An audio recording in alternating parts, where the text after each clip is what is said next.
1.5 ते 2 फूट जमीन खचलेली आहे गावाच्या घरांच्या वरच्या साईडला. तर आम्ही तिथे गेलो, सगळ्या ग्रामस्थांना 3 वाजता जागे केली. असा प्रकार आहे.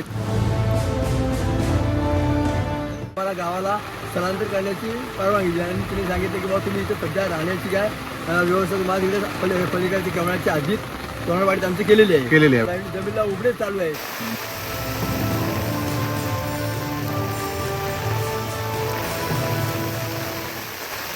गेल्या काही दिवसांपासून कोसळणाऱ्या मुसळधार पावसाने संपूर्ण परिसर जळमय झाला आहे. नद्या दुथडी भरून वाहत आहेत. शेतांमध्ये पाणी साचलं आहे.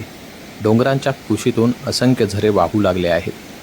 हा पाऊस निसर्गासाठी वरदान असला तरी काही गावांसाठी तो चिंतेचं कारण ठरत आहे. रायगड जिल्ह्यातील पोलादपूर तालुक्यातील नाणेघोळ गाव या भीतीच्या छायेखाली आहे. गावच्या वरच्या डोंगर भागात मोठमोठ्या भेगा पडल्या आहेत. ही बातमी ऐकताच आम्ही सर्व गावकरी नाणेघोळ गावाकडे निघालो.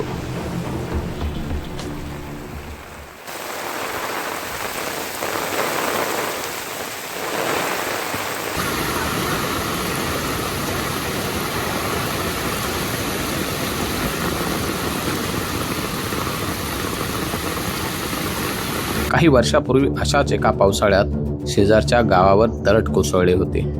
क्षणात अनेक संसार उद्ध्वस्त झाले होते. त्या घटनेच्या आठवणी आजही या परिसराने विसरलेल्या नाहीत.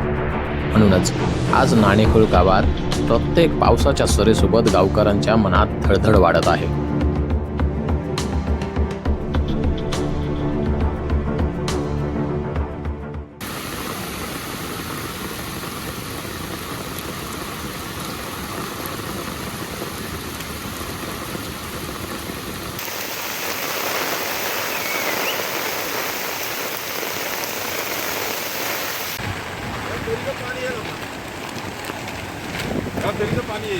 त्यासाठी तर मोठं पाणी आहे.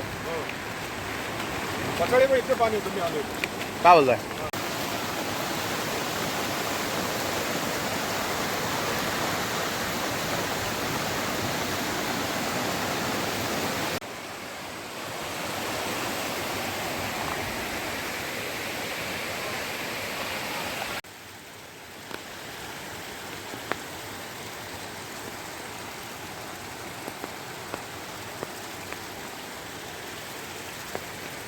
याच परिस्थितीबद्दल गावातील ज्येष्ठ नागरिक जंगम काका यांनी त्यांचा अनुभव आणि चिंता व्यक्त केली आहे. त्यांच्या शब्दात ऐकूया नाणेघोळ गावाची आजची परिस्थिती. आणि या नाणेघोळ गावामध्ये गावच्या घरांच्या वरच्या साईडला जमीन थोडीशी खचलेली आहे. जवळजवळ 1.5 ते 2 फूट खचलेली आहे. तर त्याच्याबद्दल काका तुम्हाला कधी कळलं की जमीन खचलेली आहे म्हणून? ती सकाळी पहाटे 3 वाजता आणि सकाळी बातम्या खडकाने बांधून घरांच्या वरती बाजूला बांध कोसळला. तो बांध कोसळल्यानंतर आम्ही बघायला वरती जेव्हा गेलो या रोडवरती त्यावेळेला आम्ही गेलो त्यावेळेला जमीन ही 2 ते 2.5 म्हणजे 2-3 फूट खचलेली होती. तर आम्ही तिथे गेलो, सगळ्या ग्रामस्थांना 3 वाजता जागे केले. बाबा असा प्रकार आहे. त्यामुळे आम्हाला आम्ही सगळे त्वरित त्या सरपंचांना घेऊन सरपंचाची पाणी केली. सरपंच पाणी केल्यानंतर उपसरपंच तालुका अनिल आपले सभापती नंतर रायगड जिल्हा परिषदचे सर्व अधिकारी वगैरे सगळे आले होते. मंडळी येऊन लगेच त्यांनी पाणी करून त्या सगळ्या गोष्टी केल्यानंतर आम्हाला गावाला स्थलांतर करण्याची परवानगी दिली आणि तिने सांगितलं की बाबा तुम्ही इथे सध्या राहण्याची काय व्यवस्था माझ्या इकडे पलीकडची गव्हाची आधीच तोरणवाडीत आमची केलेली आहे. आणि आता आम्हाला सगळे सध्या तरी तुम्ही इथे राहायची काय म्हणजे आम्हाला स्थलांतर केली तर राहायचे ऑर्डर देऊन गेले की गणगणची म्हणजे आमचे टेपी गोळे हे 10-12 घरे जे आहेत त्या घरांना धोका आहे.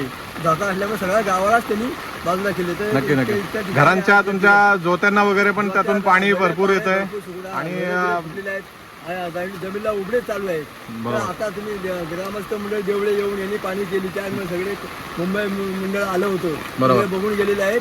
तर त्यामुळे तळाठी ग्रामसेवक विकास शेट्टी मंडळी येऊन ते पाणी करून गेलेले आहे. तर तुम्ही आता राहण्याची व्यवस्था तिकडे केली तर तुम्ही सगळे गाव खाली करून तिकडे जाताय? सांगितलेलं आहे. नक्कीच ग्रामस्थांमध्ये भीतीचं वातावरण आहे कारण की बाजूलाच केवणारे गाव आहे आणि 2000 मला वाटतं 21-22 मध्ये काहीतरी या वर्षामध्ये आपल्याला तिकडचं मोठी दरड खाली आली आणि काही दुर्घटना घडल्या होत्या. तर त्याची भीती मनात कुठेतरी आताही जाणवते कारण की एवढा जोरदार पाऊस चालू आहे. 4 दिवस पाऊस सुरू आहे आणि नदी नाल्या पूर्ण तुडुंब भरून वाहत आहेत. तर हे भीतीचं वातावरण आहे ग्रामस्थांमध्ये. तर नाणेगोलचे हे ग्रामस्थ होते जंगम काका. गावातील काही घरांच्या जोत्यातून पाण्याचे झरे वाहू लागले आहेत. काही घरांमध्ये पाणी झिरपत आहे. हे फक्त पावसाचं पाणी आहे की मोठ्या संकटाची चाहूल? हा एक प्रश्नच आहे.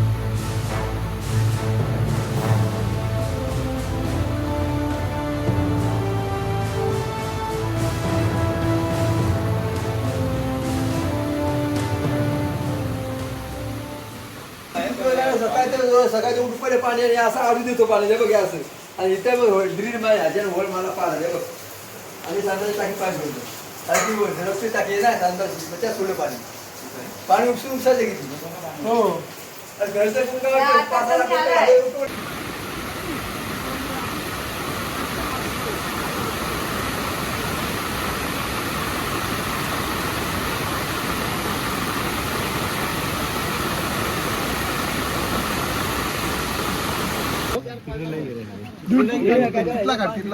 पुढे नाही ना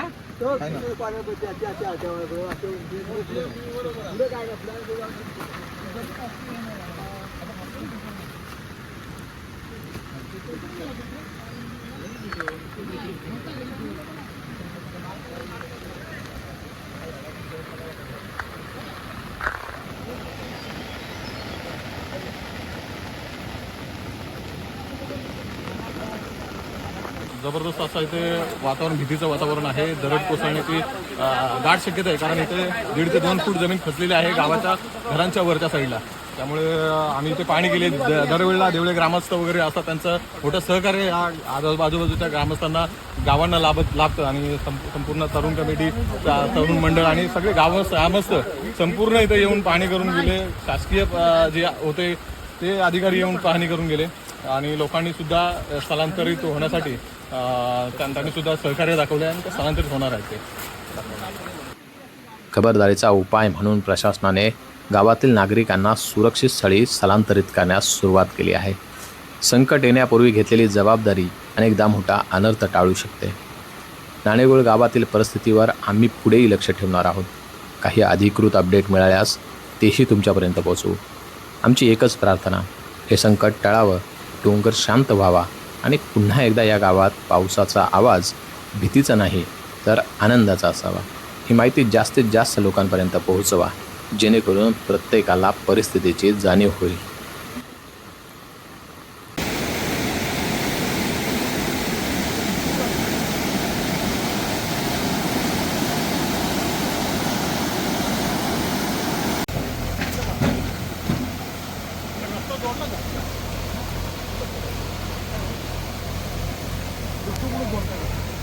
तुमचं